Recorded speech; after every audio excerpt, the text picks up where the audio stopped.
जय माताजी students, welcome to our YouTube channel Dhyan commerce, the key of success. जय माताजी विद्यार्थी मित्रों, ध्यान कॉमर्सना ऑनलाइन लेक्चરમાં બાળકો આપનું સ્વાગત છે। ધોરણ 11 કોમર્સની અંદર એકાઉન્ટન્સી વિષયમાં બાળકો ખૂબ જ અગત્યનું પ્રકરણ આજે આપણે શરૂ કરવા જઈ રહ્યા છે। પ્રકરણ નંબર 11 બેંક સિલકમેન્ટ। ધોરણ 11 ની અંદર બાળકો પ્રકરણ નંબર 11 બેંક સિલકમેન્ટનો ટોટલ ગુણભાર 6 થી 7 માર્કનો છે બાળકો, જેમાં 6 માર્કનો એક દાખલો અને 1 માર્કનો એમસીક્યુ અથવા શોર્ટ ક્વેશ્ચન પરીક્ષામાં દ્વિતીય પરીક્ષા અને ફાઇનલ પરીક્ષામાં આવવાની શક્યતા છે બાળકો। તો બેંક સિલકમેન્ટની અંદર સૌથી અગત્યનો શબ્દ છે બેંક। તો સૌથી પહેલા બાળકો ધંધાકીય એકમમાં જે કંઈ નાણાકીય વ્યવહારો થાય છે, આર્થિક વ્યવહારો થાય છે, આપણે બધા જ જાણીએ છીએ, જેને આપણે એકાઉન્ટની અંદર હિસાબની અંદર નોંધીએ છીએ। તો સૌથી પહેલા બાળકો તમે યાદ કરો, બેંકને લગતા વ્યવહારો નોંધવા માટે વેપારી દ્વારા કઈ જગ્યાએ હિસાબો લખવામાં આવે છે? તો આપને યાદ હોય બાળકો, તો બેંકને લગતા વ્યવહારો નોંધવા માટે વેપારી દ્વારા, ધંધાકીય એકમ દ્વારા રોકડ મેળ બનાવવામાં આવે છે। આપ બધા જ રોકડ મેળ પ્રકરણ ભણ્યા છો, પ્રકરણ નંબર 7, જેની અંદર બાળકો રોકડ કોલમ, બેંક કોલમ અને વટાવની 3 કોલમની અંદર રોકડની બધી જ માહિતી નોંધવામાં આવે છે। એમાં સ્પેશિયલી બાળકો બેંકના વ્યવહારો નોંધવા માટે આપણે બેંક કોલમની અંદર જે કંઈ રોકડને લગતા વ્યવહારો રોકડમાં, બેંકને લગતા વ્યવહાર બેંકમાં અને વટાવની કોલમમાં વટાવના વ્યવહાર નોંધતા હતા। તો બાળકો વેપારી દ્વારા બેંકની બધી જ નોંધ બેંકની કોલમમાં રોકડ મેળમાં નોંધવામાં આવે છે, એ આવક હોય કે જાવક હોય। એવી જ રીતના બાળકો જ્યારે બેંકના જે કંઈ વ્યવહારો છે એની નોંધ વેપારીને ખરેખર જાણવી હોય કે ભાઈ કેટલી સિલક છે મારા ખાતામાં કેટલા પૈસા આવ્યા છે, કેટલા પૈસા ગયા છે, એની સાચી અસર જાણવી હોય તો વેપારી દ્વારા બેંકમાં જવામાં આવે છે અને બેંક દ્વારા એક સ્પેસિમેન નોટબુક વેપારીને આપવામાં આવે છે, જેને પાસબુક કહેવામાં આવે છે। તો જનરલી બાળકો બેંકની માહિતી પરફેક્ટલી જાણવા માટે વેપારી દ્વારા રોકડ મેળ બનાવવામાં આવે છે અને જ્યારે વેપારી બેંકમાં જાય છે ત્યારે પાસબુકની અંદર બેંક દ્વારા વેપારીના બધા જ વ્યવહારોની માહિતી આપવામાં આવે છે। પણ ઘણીવાર બાળકો અમુક કારણોસર રોકડ મેળની અંદર જે બેંકના વ્યવહારોની બાકી હોય છે એ અને પાસબુકની અંદર જ્યારે વેપારી દ્વારા ઉતારો કે નકલ લેવામાં આવે ત્યારે બેંકે આપેલા વ્યવહારોની બાકી અલગ અલગ હોય છે। તો ઘણીવાર બાળકો પાસબુકની બાકી બેંકની અને રોકડ મેળની બેંકની બાકી આ બંને અલગ અલગ હોય છે। તો આ બંને શા માટે અલગ છે, એના કયા કયા કારણો છે, એ જાણવા માટે વેપારી દ્વારા એક સ્પેશિયલ પત્રક બનાવવામાં આવે છે, જેને બાળકો બેંક સિલકમેળ તરીકે ઓળખવામાં આવે છે। તો બેંક સિલકમેળ તૈયાર કરવાનો વેપારીનો હેતુ રોકડ મેળની બેંક બાકી અને પાસબુકની અંદર વેપારીના જે વ્યવહારોની નકલ બેંકે આપી જેની બેંક બાકી, એ બે બંને વચ્ચેના તફાવતના કારણો શોધવાનું છે। તો સૌથી પહેલા બાળકો આપણે બેંક સિલકમેન્ટ એક સિમ્પલ લેંગ્વેજમાં 1 માર્ક જોઈશું। આઈએમપી કહી શકીએ બાળકો, 1 માર્કની અંદર પરીક્ષામાં પૂછાઈ શકાય છે। બેંક સિલકમેન્ટ એટલે અમુક ચોક્કસ સમયે કે તારીખે રોકડ મેળ પ્રમાણેની બેંકની બાકી, ફરી જોજો બાળકો, રોકડ મેળ પ્રમાણે કઈ બાકી? બેંકની બાકી અને પાસબુક પ્રમાણેની બાકી, એટલે પાસબુક પ્રમાણેની બેંક બાકી કે વિગતો વચ્ચેના તફાવત કે કારણ દર્શાવતું પત્રક। એટલે બાળકો બેંક સિલકમેળ આ પ્રકરણ ભણવાનો મેઇન હેતુ બરાબર મગજમાં ફિટ કરો। રોકડ મેળની અંદર તમે બધા જ બેંકના વ્યવહારો લખ્યા, આવક જાવક લખી નાખી, બાકી શોધી, પણ જ્યારે તમે પાસબુકની અંદર એન્ટ્રી કરાવવા બેંકમાં ગયા ત્યારે બેંકની અંદર જે બાકી છે અલગ આવે છે। હવે બે શા માટે અલગ હોય છે તો એનો અભ્યાસ બાળકો, એના કારણો, એનો તફાવત તમારા પ્રકરણમાં સમજવાનું છે અને એ હેતુ માટે જ વેપારી દ્વારા બેંક સિલકમેન્ટ તૈયાર કરવામાં આવે છે। બીજો અર્થ જોઈએ છે બાળકો પાસબુક। પાસબુક આપણે જાણીએ છીએ કે બેંકની અંદર વેપારીના વ્યવહારોની ઉતારો કે નકલ, પણ એને વ્યવસ્થિત ભાષામાં જોઈએ બાળકો, પાસબુક એટલે બેંકના ચોપડે રહેલ વેપારીના ખાતાનો ઉતારો કે નકલ। આજે હું બિઝનેસમેન છું બાળકો, મારે મારા બેંકની અંદર કેટલા વ્યવહાર થયા, કેટલા પૈસા આવ્યા, કેટલા ગયા જાણવા હોય તો બેંકની અંદર જઈશ, એક પાસબુક જેવી ચોપડી આસબી હશે એ હું બેંકના માણસને આપીશ, બેંકનો માણસ એની અંદર પ્રિન્ટ કરશે અને મને બધા વ્યવહારોની ઉતારો કે નકલ આપશે। એટલે એવું કહી શકીએ પાસબુક એ બેંક પોતાની ખાતા વહીમાં રાખેલ વેપારીના ખાતામાં બેંકમાં નોંધાયેલ વ્યવહારોની માહિતી આપણી ચોપડી કે પત્રક। પણ સિમ્પલ લેંગ્વેજમાં 1 માર્કમાં બાળકો પૂછાય તો આવું લખી શકો છો, પાસબુક એટલે બેંકના ચોપડે રહેલ વેપારીના ખાતાનો ઉતારો કે નકલ। હવે બાળકો પાસબુકની અંદર બેંક કોલમ અને રોકડ મેળની અંદર બેંક કોલમ, એ બેમાં તફાવત શા માટે આવે? બેંક તો તમને ખબર છે બધા વ્યવહારો પરફેક્ટ ન હોય, બેંકની અંદર કોઈ ખામી ન હોય, પણ રોકડ મેળની બેંક કોલમની બાકી અને પાસબુકની બેની બાકીઓમાં તફાવત શા માટે આવે છે? તો એના કારણો સમજાવતા પહેલા વિદ્યાર્થી મિત્રો હું આપને ત્રીજી સ્ક્રીન ઉપર લઈ જાઉં છું, જ્યાં આગળ રોકડ મેળ આપણે કઈ રીતે બનાવીએ છીએ જોઈએ છે. તો સૌથી પહેલા રોકડ મેળમાં જોઈ શકો છો, મેં રોકડ મેળનો સ્પેસિમેન આપ્યો છે, નમૂનો આપ્યો છે, જેમાં રોકડ મેળમાં ઉધાર બાજુ આપણે વિગત, અને જો થોડું ઘણું આપને યાદ હોય તો બાળકો આપણે રોકડ આવક, બેંકની આવક લખીએ છીએ, અને રોકડ મેળમાં જમા બાજુ વિગત એટલે કે જાવક અથવા વ્યય બાજુ આને કહીએ છીએ. આને આપણે આય બાજુ બી કહીએ છીએ. તો રોકડ મેળ આપણે ભણીને બાળકો આ પ્રકરણ ભણી રહ્યા છે. તો રોકડ મેળનો નમૂનો છે. રોકડ મેળમાં સૌ પ્રથમ ઉધાર બાજુ બાળકો આપણે શરૂઆતની બાકી લખીએ છીએ, જેને આપણે કહીએ છીએ બાકી આગળ લાવ્યા, એટલે એને બેંક સિલક તરીકે દર્શાવવામાં આવે છે, જેને આપણે બેંક સિલક કહીએ છીએ. પરંતુ ઘણીવાર બાળકો રોકડ મેળમાં જમા બાકી હોય છે. જો જમા બાજુ બેંકની બાકી હોય બાળકો, તો એને આપણે કહીએ છીએ બેંક ઓવરડ્રાફ્ટ. તો આ બાળકો તમારા મગજમાં ફિટ છે. આપણે રોકડ મેળ બનાવીને આ પ્રકરણ ભણી રહ્યા છીએ. રોકડ મેળમાં ઉધાર બાજુ બેંક સિલક શરૂઆતની બાકી તરીકે, અને જો તમારા ખાતામાં પૈસા ના હોય, માઇનસ બેલેન્સ હોય, તેને બેંક ઓવરડ્રાફ્ટ કહીશું, જે જમા બાજુ દર્શાવાય છે. એના પછી વર્ષ દરમિયાન જે બી રોકડ અને બેંકની આવક થાય, બધી જ આવકો બાળકો રોકડ મેળમાં ઉધાર બાજુ. બેંક અને રોકડની જે બી પૈસા જાય બાળકો, રકમ ચૂકવીએ, એ રોકડ મેળમાં જમા બાજુ. પણ બાળકો આ રોકડ મેળ તો ઓલરેડી તમે ભણ્યા છો, પણ પાસબુકની અંદર બેંક કઈ રીતે એન્ટ્રી કરે છે હું આપને સમજાવું. તો આપ જોઈ શકો છો, નીચે મેં આ પાસબુક બનાવી છે બાળકો. પાસબુકની અંદર જે બેંક વ્યવહારોની અસર આપે છે એ ઓપોઝિટ, વિરુદ્ધ રીતે આપે છે બાળકો. જો રોકડ મેળની અંદર બધી જ આવક ઉધાર બાજુ, પાસબુકમાં બાળકો બધી જ આવક જમા બાજુ. જેટલા બી પૈસા બેંકથી આવશે બાળકો, બેંકમાં ચેકથી ચૂકવણી થશે, પૈસા આવશે, એ બેંક વિરુદ્ધ અસર આપે. જો બેંકમાં ચેકથી આવક થાય તો રોકડ મેળમાં ઉધાર બાજુ. પાસબુકની અંદર બેંક દરેક આવક જમા બાજુ લખે છે બાળકો. જ્યારે મારા એકાઉન્ટમાં કોઈની ફીસ આવે તો મેસેજ આવે ધ્યાન કોમર્સ કરંટ એકાઉન્ટ ક્રેડિટેડ. તો અહીંયા બાળકો આવક ઉધાર બાજુ નોંધાય છે રોકડ મેળમાં, પાસબુકમાં બધી જ આવક જમા બાજુ. એવી રીતના રોકડ મેળમાં બેંક સિલક ઉધાર બાજુ દર્શાવાય છે, પાસબુકની અંદર બેંક દ્વારા બેંક સિલક જમા બાજુ દર્શાવાય છે. એવી રીતના બાળકો બેંક ઓવરડ્રાફ્ટ જોઈએ તો પાસબુકમાં ઉધાર બાજુ છે, અને કોઈ પણ ચૂકવણી તમે કરો છો ચેકથી, બધી જ ચૂકવણી બેંકમાં ઉધાર બાજુ. કોઈ પણ પૈસા કપાય એટલે મેસેજ આવશે, જોજો વિદ્યાર્થીઓ, SMS ચાર્જીસ ડેબિટેડ, તમારા ખાતે ઉધાર્યા. તો બાળકો ખાલી સિમ્પલ રિવર્સ અસર જોવાની છે. રોકડ મેળમાં જે ઉધાર બાજુ આવક છે એ પાસબુકમાં જમા બાજુ, રોકડ મેળમાં જમા બાજુ છે, પાસબુકમાં ઉધાર બાજુ. તો બાળકો આપ ખાલી આ રિવર્સ ઇફેક્ટ સમજી લેશો તો તમારું કામ થઈ જશે. તો રોકડ મેળ અને પાસબુક કઈ રીતે ઓપરેટ થાય છે, કઈ રીતે એની અસર થાય છે મેં સમજાવી.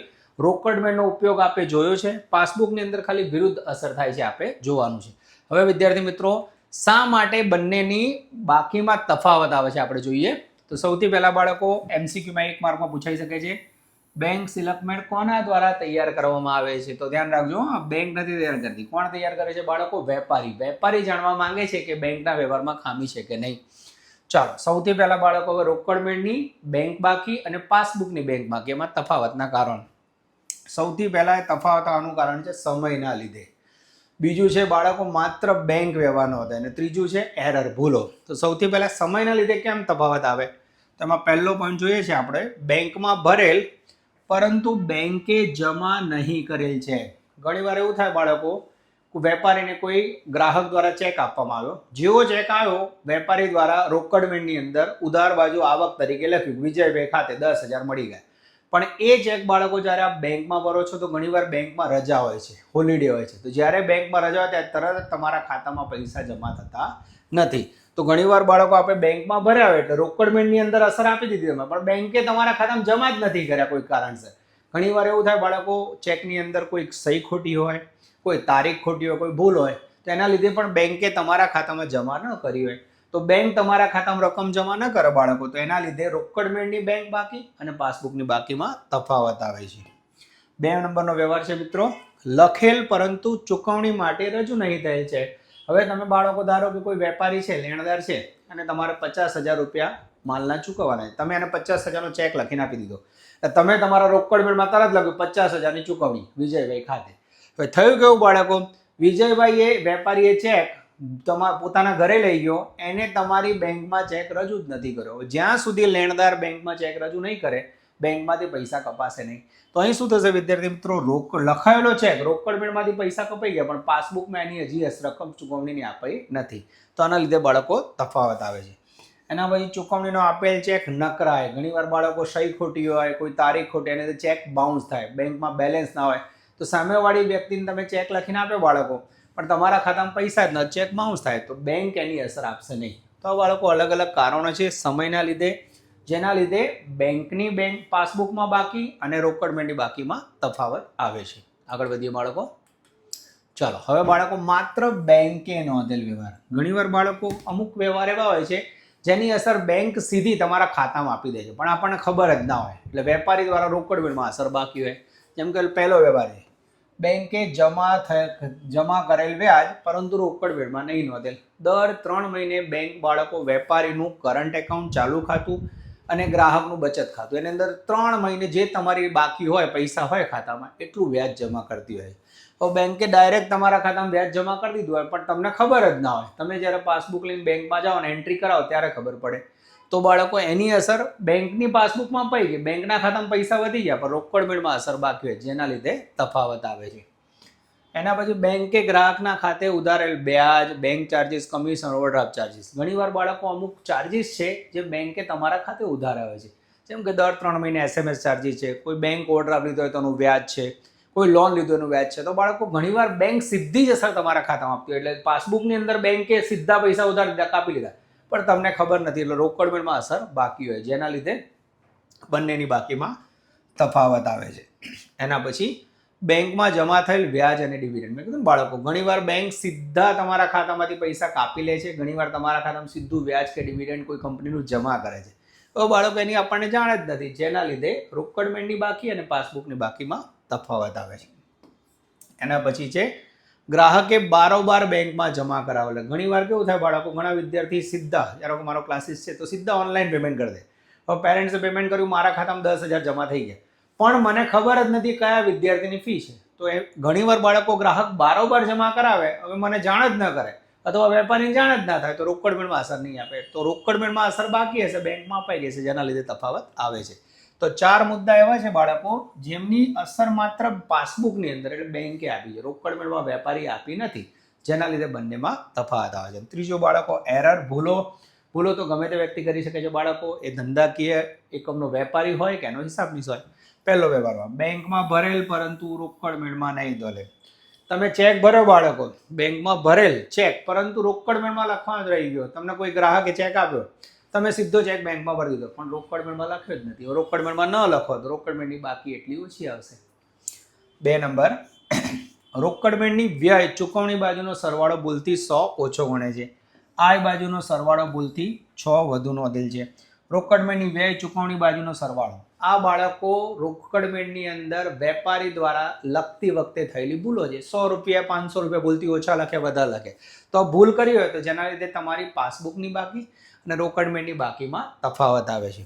હવે બાળકો આ તફાવત શોધવા માટે કોઈ પર્ટિક્યુલર ડેટે, પર્ટિક્યુલર દિવસે આ બધી જ ભૂલો શોધવા માટે વેપારી દ્વારા એક સ્પેશિયલ પત્રક બનાવવામાં આવે છે, જેને વિદ્યાર્થી મિત્રો આપણે કહીશું બેંક સિલકમેટ. હવે જોઈએ બાળકો બેંક સિલકમેટ કઈ રીતે બને છે. જ્યાં આગળ વિદ્યાર્થી મિત્રો સાઈડમાં જો આપને લાગે સ્ક્રીનશોટ લેવો હોય તો આપ લઈ શકો છો. સૌપ્રથમ પહેલું પેજ રાખું છું બાળકો, એમાં બેંક સિલકમેટનો અર્થ છે, પાસબુકનો અર્થ છે, વેપારી દ્વારા તૈયાર કરવામાં આવે છે અને કારણ છે તો આપ સ્ક્રીનશોટ લઈ શકો છો. સેકન્ડ પેજ ઉપર બાળકો માત્ર બેંકે નોંધેલ વ્યવહાર અને એરર છે એ પણ આપ નોંધ કરી શકો છો. હવે બાળકો બેંક સિલકમેટ તૈયાર કરવાની પદ્ધતિ. ટોટલ બેંક સિલકમેટ તૈયાર કરવાની 2 પદ્ધતિ છે બાળકો. ઓકે, સૌપ્રથમ પહેલી પદ્ધતિ છે બાળકો ઉધાર જમા ખાનાની પદ્ધતિ અને બીજી પદ્ધતિ છે ગાણિતિક પદ્ધતિ, ઉમેરો અને બાદ કરો. હવે તમે બધા વિદ્યાર્થીઓ ભણો છો, આપણે કોમર્સમાં અકાઉન્ટમાં શું યુઝ કરીએ છીએ બોલો, ઉધાર જમા કે ઉમેરો બાદ કરો? તો તમે તરત કહેશો સાહેબ ઉધાર જમા. ઉધાર અને જમા 2 અસર ઉપર જ આખું અકાઉન્ટ લખાય છે. તો વિદ્યાર્થી મિત્રો આપણે જે અભ્યાસક્રમમાં યુઝ કરીશું મેથડ, એ પહેલી હશે ઉધાર જમાની પદ્ધતિ. હવે ઉધાર જમાની પદ્ધતિમાં બાળકો કોઈ પણ ભૂલ કે એરર શોધશો તેની અસર કઈ રીતે આપવી, તો એક સિમ્પલ નિયમ છે, હું આપને સમજાવું છું, પછી જ્યારે દાખલો આપણે ગણીશું ત્યારે વધારે ક્લિયર થશે. આ પદ્ધતિમાં બેંક સિલકમેટ બનાવતી વખતે એક નિયમ ધ્યાનમાં રાખવાનો છે, જે અસર રોકડ મેળ અને પાસબુકમાં બાકી હોય તે આપો. તમારે વ્યવહાર વાંચવાનો છે બાળકો, એ વ્યવહારની અસર જોવાની છે, રોકડ મેળમાં બાકી છે કે પાસબુકમાં, જ્યાં બાકી હોય ત્યાં સીધી આપી દેવાની છે. જો વ્યવહારની ઉધાર અસર આપવાની બાકી હોય તો તમારે બેંક સિલકમેટમાં ઉધાર બાજુ લખવાનું છે. જો જમા અસર આપવાની બાકી હોય તો તમારે રોકડ મેળમાં જમા લખવાનું છે. હવે બાળકો બેંક સિલેક્ટમેન્ટ તૈયાર કરતી વખતે મેં હમણાં જ આપણે રોકડમેટ અને બેંક સિલેક્ટમેન્ટનો નમૂનો સમજાવ્યો, છતાં જો આપણે બહુ સારી રીતે સમજવું હોય તો રોકડમેટમાં ઉધાર બાકી હંમેશા કઈ હોય બાળકો? Bank select. આપ નોંધ તરીકે પણ લખી શકો છો. રોકડમેટની જમા બાજુ હંમેશા કઈ બાકી હોય? Bank overdraft. તો આપ યાદ કરીને આ નોંધ લખી નાખશો તો ભૂલ નહીં પડે. પાસબુકની ઉધાર બાકી કઈ હોય બાળકો?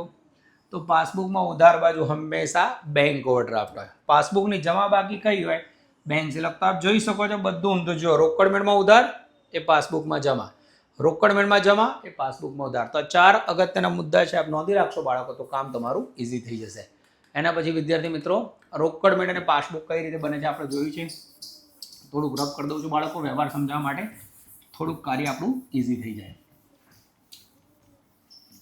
ચાલો વિદ્યાર્થી મિત્રો, હવે સૌ પ્રથમ મેં તમને બેંક સિલેક્ટમેન્ટનો અર્થ સમજાયો, પાસબુકનો અર્થ સમજાયો. પાસબુક અને રોકડમેટ એ બંનેની બાકીમાં તફાવત આના કારણો સમજાયા. પહેલો તફાવત સમયના લીધે થાય, બીજો તફાવતનું કારણ હતું માત્ર બેંકની અસર અને ત્રીજું ભૂલ.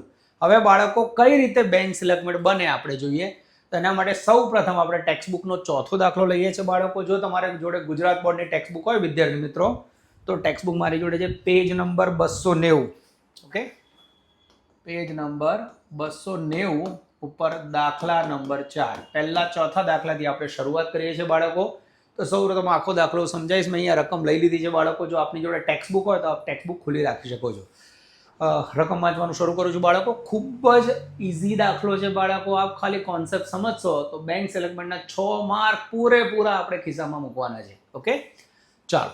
તારીખ 31/12/2015 ના રોજ શ્રી સુધીરનો રોકડમેટ 5000ની બેંક સિલેક્ટ દર્શાવે છે. જ્યારે બી બાળકો તમારે બેંક સિલેક્ટમેન્ટ તૈયાર કરવો હોય ને તો તમારી જોડે ગમે તે બાકી આવી જો 31/12/2015 રોજ રોકડમેટની બેંક સિલેક્ટની બાકી આવી 5000. તમારે બેંક સિલેક્ટમેન્ટ તૈયાર કરવાનો છે. 1 2 3 4 5 6 વ્યવહારો અલગ અલગ આપ્યા છે. દરેક વ્યવહારમાં બાળકો તમે અડધો વ્યવહાર વાંચશો ને એટલે તમને 50% જવાબ મળી જશે. બાકીનો વ્યવહાર વાંચશો એટલે 100%. ઓકે, તો સૌપ્રથમ બાળકો સુધીર નામનો વેપારી છે. એની ડિસેમ્બરની બાકી આપી છે 5000 બેંક સિલેક્ટમેન્ટની. તમારે 5000ની બેંક સિલેક્ટ આપી છે. એના ઉપરથી તમારે બેંક સિલેક્ટમેન્ટ 31/12 બનાવવાનો છે. બેંક સિલેક્ટમેન્ટ કઈ રીતે બને બાળકો? હું સ્ક્રીન ચેન્જ કરું છું. પહેલા આપણે નમૂનો જોઈ લઈએ. યસ, તારીખ 31/12/2015 ના રોજનું સુધીરનું, વેપારીનું નામ સુધીરનો બેંક સિલેક્ટમેન્ટ. ઓકે, ક્રમ, વિગત, ઉધાર અને જમા. સૌ પ્રથમ બાળકો યાદ રાખજો, બેંક સિલેક્ટમેન્ટ તૈયાર કરવાનો મેઇન હેતુ પાસબુક મુજબની બેંક બાકી અને રોકડમેટની બેંક બાકીનો તફાવત શોધવાનો છે. તો આ દાખલો શરૂ કરતી વખતે ગમે તે એક બાકીથી દાખલો શરૂ કરવાનો. જો રોકડમેટની બાકીથી શરૂ કરશો તો તમને જવાબ પાસબુકની બાકીનો મળશે. પાસબુકથી શરૂ કરશો તો રોકડમેટ. તેના માટે પ્રશ્નમાં જુઓ આપ કઈ બાકી આપી છે. હું સ્ક્રીન ફેરવું છું. 31/12/2015 ના રોજ સુધીના રોકડમેટની 5000ની બેંક સિલેક્ટ છે. હવે બેંક સિલેક્ટની બાળકો કઈ બાકી હોય તમને યાદ ન હોય તો આ રીતે નમૂનો તમારે બનાવી દેવાનો. જો ગમે તે દાખલો ગણો ત્યારે એક પેજ ઉપર આ રોકડમેટ ને પાસબુક બનાવો. જોઈ લો, રોકડમેટની અંદર ઉધાર બાજુ બેંક સિલેક્ટ હોય છે બાળકો. તો સૌ પ્રથમ અહીંયા 5000ની બેંક સિલેક્ટ છે. દાખલો શરૂ કરવા માટે રોકડમેટ મુજબ બેંક સિલેક્ટ, ઉધાર બાકીમાં વિદ્યાર્થી મિત્રો હું અહીંયા લખીશ 5000. ઓકે, હવે બાળકો મારા ખ્યાલથી આપણે દાખલાની શરૂઆત કઈ રીતે કરવી સમજાઈ ગયું છે. રોકડમેટ મુજબની બેંક સિલેક્ટ 5000 છે બાળકો. હવે આપણે એક એક વ્યવહાર વાંચીશું અને એની અસર આપીશું. ચાલો, પહેલો વ્યવહાર વાંચું છું. 29/12/2015 ના રોજ 8000નો ચેક બેંકમાં ભરેલ. તો બેંકમાં તમે ચેક ભર્યો છે, પરંતુ 31/12/2015 સુધી આ ચેક બેંકે પાસબુકમાં જમા કરેલ નથી. હવે વ્યવહાર ઉપરથી બાળકો ક્લિયર થાય છે તમે બેંકમાં ભરેલ ચેક. જ્યારે બી ભરેલ શબ્દ આવે ને બાળકો તો સમજી લેવાનો ધંધાકીય એકમ માટે ચેક મળેલ છે, આવક છે. ઓકે, હવે આવક છે એટલે ચેક તમે કોઈ ગ્રાહકે આપ્યો હશે, લઈ ગયા ને બેંકમાં ભર્યો. હવે થયું શું? 31 ડિસેમ્બર સુધી આ ચેક બેંકે પાસબુકમાં જમા કરેલ નથી. એટલે બેંકે તમારા ખાતામાં આવક જમા કરેલ નથી. તો તમારે શું કરવાનું છે બાળકો? તમારે બેંક સિલેક્ટમેન્ટની અંદર જે અસર બાકી આપવાની. તો આ વ્યવહાર ઉપરથી ખબર પડે છે કે બેંકે પાસબુકમાં 8,000 જમા નથી કર્યા, એટલે રોકડ બેડમાં અસર અપાઈ ગઈ છે, પાસબુકમાં અસર બાકી. તો આપણે શું કરવાનું? પાસબુકમાં અસર આપી દેવાની. જો હું કઈ રીતે આપું છું. ઓકે, પહેલો વ્યવહાર, બેંકે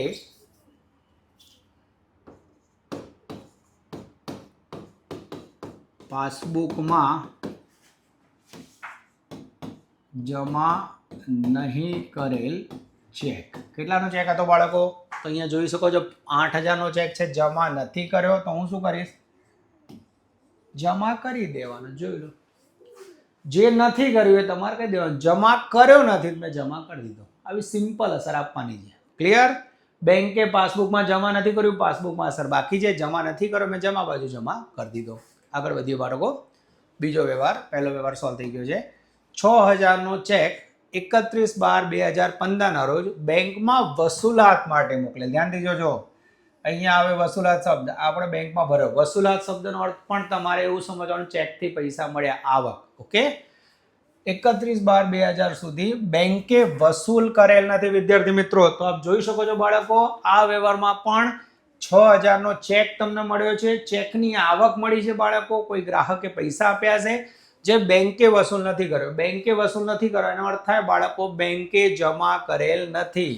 હવે આપ જોઈ શકો છો અહીંયા આવક, જો ધ્યાનથી જુઓ બાળકો, રોકડ બેડમાં આવક ઉધાર બાજુ છે અને પાસબુકની અંદર આવક જમા બાજુ છે. એટલે અહીંયા બાળકો 6,000 રૂપિયા બેંકે જમા નથી કર્યા. તો આપણે શું કરવાનું બાળકો? જે અસર બાકી આપવાની છે. તો અહીંયા લખીશું આપણે 2 નંબરમાં, બેંકે વસૂલાતનો ચેક જમા કરેલ નથી. તો જમા નથી કર્યો બાળકો, તો સેમ આગળના વ્યવહારની જેમ હું જમા કરી દઉં છું. જે અસર બાકી હોય તમારે આપવાની છે. આઈ હોપ બાળકો આપને સમજાય છે. પૂરો ટ્રાય કરું છું. આગળ વધીએ. ત્રીજો વ્યવહાર, હવે ધ્યાનથી જોજો બાળકો, વ્યવહારની અંદર જ તમને જવાબ મળી જશે. 3,000નું વીજળી બિલ ચૂકવવા માટે, ચૂકવણી એટલે ધંધામાંથી જ આવક, ચૂકવવા પૈસા તો રોકડ બેડમાં જમા બાજુ લખાય, પૈસા જાય, અને પાસબુકની અંદર ઉધાર બાજુ. હવે જોઈએ ક્યાં અસર બાકી છે. 28/2/15 રોજ ચેક આપ્યો, એટલે આપણે ચૂકવણી માટે ચેક આપ્યો છે. આપણી પાસેથી પૈસા ગયા, રોકડ બેડમાં તમે લખી નાખ્યા હશે 3,000 ચૂકવ્યા. 31/12 સુધી બેંકે પાસબુકમાં ઉધારેલ નથી બાળકો. પ્રશ્નમાં જવાબ આવી ગયો. જો અહીંયા જમા કરેલ નથી, લખ્યું ઉધારેલ નથી. તો આપણે શું કરવાનું? ઉધાર કરવાના બાકી છે. તો પાસબુકમાં ઉધાર કરી દઈએ. તો હું લખું છું 3 નંબરમાં, વીજળી બિલ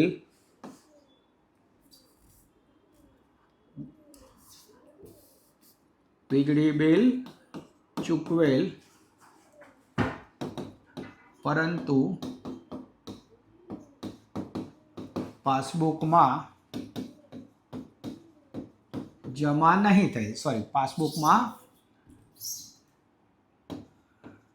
નહીં ઉધારેલ. ઉધાર કરવાનું બાકી હતા બાળકો. કેટલી રકમ હતી? 3,000. તો જો એ પાસબુકમાં અસર બાકી છે, મેં 3,000 આપી દીધી બાળકો. આપ જોઈ શકો છો એકદમ સરસ રીતે આપણે અસર આપી છે. જમા નથી થયું તો પાસબુકમાં જમા કરો, ઉધાર નથી થયું તો પાસબુકમાં ઉધાર કરો. ચાલો આગળ વધીએ. ચોથો વ્યવહાર, ₹2,000નો ચેક લખીને લેણદારને આપેલો. એટલે ફરી લેણદારને ચેક આપેલો, ચૂકવણીનો વ્યવહાર છે. તમારા ખાતામાંથી પૈસા જાય, રોકડ બેડમાંથી પૈસા જાય તો રોકડ બેડમાં જમા. હવે તમારે એ નોંધવાનું છે કે અસર ક્યાં બાકી છે. પરંતુ 31/12/2000 સુધી આ ચેક બેંકમાં રજૂ થયેલ નથી. આ તો કેવું થયું બાળકો, તમે 2,000 રૂપિયા કોઈ વેપારીને ચૂકવવા માટે આપે એટલે રોકડ બેડમાં લખી નાખો 2,000 ચૂકવ્યા. ઓકે, પણ બાળકો વેપારી બેંકમાં જ નથી ભર્યા પૈસા. બેંક વેપારી ન ભરે ત્યાં સુધી પૈસા ચૂકવાશે નહીં. આનો અર્થ એ થયો બેંકની અંદર 2,000 રૂપિયા ચૂકવણીની અસર બાકી હશે. બેંક ચૂકવણી ક્યાં લખે? ફરી આપણે જોઈએ, બેંક બધી જ ચૂકવણી ક્યાં લખે છે? જાવક અથવા બેંક સિલકમાં ઘટાડો, પાસબુકમાં ઉધાર બાજુ. તો આપણે ઉધારવાના બાકી છે, ઉધાર દઈએ. તો 2,000 રૂપિયાનો ચેક વેપારીને આપ્યો, બેંકમાં રજૂ નથી થયો, અસર બાકી છે, મેં આપી દીધી. વેપારીને આપેલ ચેક પરંતુ બેંકમાં રજૂ નહીં થયેલ ચેક. ઓકે, આપણે બેંકમાં રજૂ કરી દીધો. આગળ વધીએ વિદ્યાર્થી મિત્રો. પાંચમો વ્યવહાર. હવે જોજો બાળકો, ઘણીવાર વ્યવહારમાં જવા મળી જાય. બેંકે પાસબુકમાં વ્યાજના જમા કરેલ છે એટલે પાસબુકની અંદર જમા થઈ ગયા, રોકડ મેળમાં ઉધારેલ નથી. જુઓ આ અસર અપાઈ ગઈ છે. પ્રશ્નમાં જવાબ આવી ગયો બાળકો. પાસબુકમાં વ્યાજ જમા થઈ ગયું, રોકડ મેળમાં ઉધારેલ નથી. આપણે શું કરીશું? રોકડ મેળમાં ઉધાર દઈએ. એ 80 રૂપિયા રોકડ મેળમાં ઉધારવાના બાકી છે. 5 નંબર,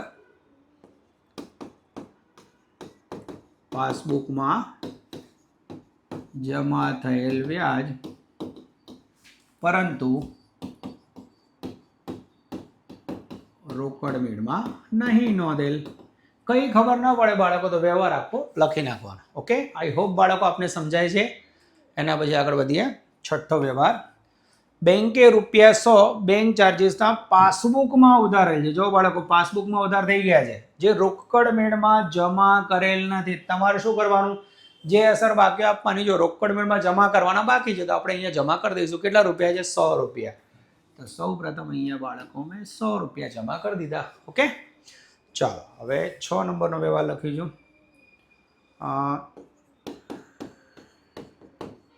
જોઈ લઈએ બાળકો, પાસબુકમાં બેંક ચાર્જીસ, પાસબુકમાં નોંધેલ બેંક ચાર્જીસ પરંતુ રોકડ મેળમાં નહીં નોંધેલ અથવા જમા નહીં થયેલ. રોકડ મેળમાં ચૂકવણી જમા બાજુ થાય. તો જોઈ શકો છો બાળકો, કોઈ દાખલામાં દમ નથી. ખાલી તમે બેંક સિલેક્ટમેન્ટની સિસ્ટમ બરાબર સમજી જશો. રોકડ મેળ અને પાસબુક બેમાં ક્યાં અસર બાકી છે?